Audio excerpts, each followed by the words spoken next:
In a game full of stars, Kyle Lowry was the best player on the floor easily tonight for the Raptors, who win at 121-114. 37 points, 11 assists for Lowry as the Raptors end a three-game losing streak. They did it without Fred VanVleet or OG Anunoby, among others, on the floor.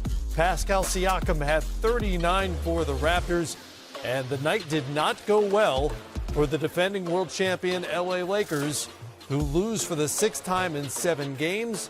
LeBron James walked off with 6:42 to go in the fourth quarter with what the Lakers are saying is a sore right ankle. And as with tonight's results, not only for the Lakers, but for the Portland Trail Blazers and the Dallas Mavericks, the Lakers are now in the play-in zone, sitting 7th in the Western Conference. Let's welcome in Candace Parker and Greg Anthony. There are the standings as things stand right now. And the Lakers' schedule is not easy ahead, starting with the Denver Nuggets tomorrow night in LA, and then 3 more sets of back-to-backs. Candace, you know Laker Nation well. How concerned should folks be out there?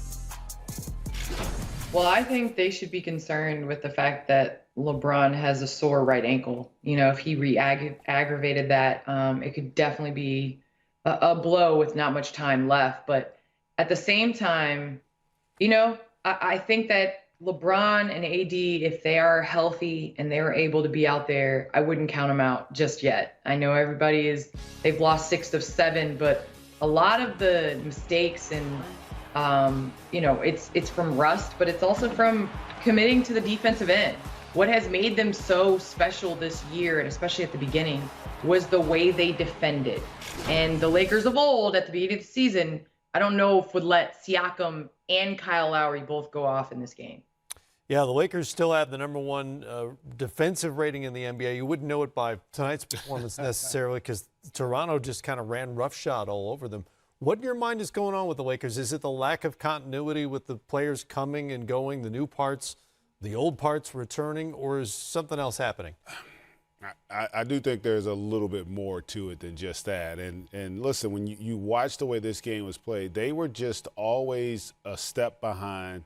There was no sense of urgency. The last 4 or 5 minutes, I thought, was the hardest they played the whole game, where the effort level was higher, and they were starting to at least match what Toronto was doing, but the damage had been done. And so I think if you're Frank Vogel, you want to figure out a way to get those guys going. And then, listen, Anthony Davis has got to be better. Yeah. You know, 5 of 16 is not going to get it done. And, you know, that's got to improve.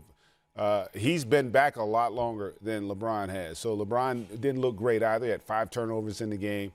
But he seems to, for me, I thought his timing was just really off. Now, he's got to bring more from a defensive standpoint as well. But that's their thing. You talked about it. They're not the defensive team that they were early in the season. Yeah. The intensity's not there. Now, some of that is when you're defending champ, you can be bored. But they should be concerned with the fact that they're a 7 seed. Right. And the fact that they right now could potentially find themselves in a play-in game, which I don't think anybody, even with the injury start, would be the case. I could see boredom maybe back in January. Yeah. Now that they're fighting for seedings in the West, that's not really an excuse, especially with all the new parts out there. Boredom's the least of their concerns, you would think. It is, but what happens is it's not a light switch. So, like, I think that in their minds, they're trying. Yeah. But they're nowhere near where they've been when they played well. And so it's going to take some time. And then the other thing, again, this is not about excuses. This is a reality. They don't have practice time to work on the bad habits. So it's going to be a challenge for them. And I would be more concerned. Like, watching them tonight, the fact that Anthony Davis is not having any impact in the paint defensively. Like, yeah. I don't think, watching that game closely, he was not a factor. You know, there were so many times where he didn't leave his feet and Toronto was playing above him. And so that's got to change as well. So they do have some serious concerns with how they're playing right now. And then obviously if this issue with LeBron's ankle is significant, then you know, you can cancel any opportunity of them having a chance to repeat if he is not able to go out and play at a high level.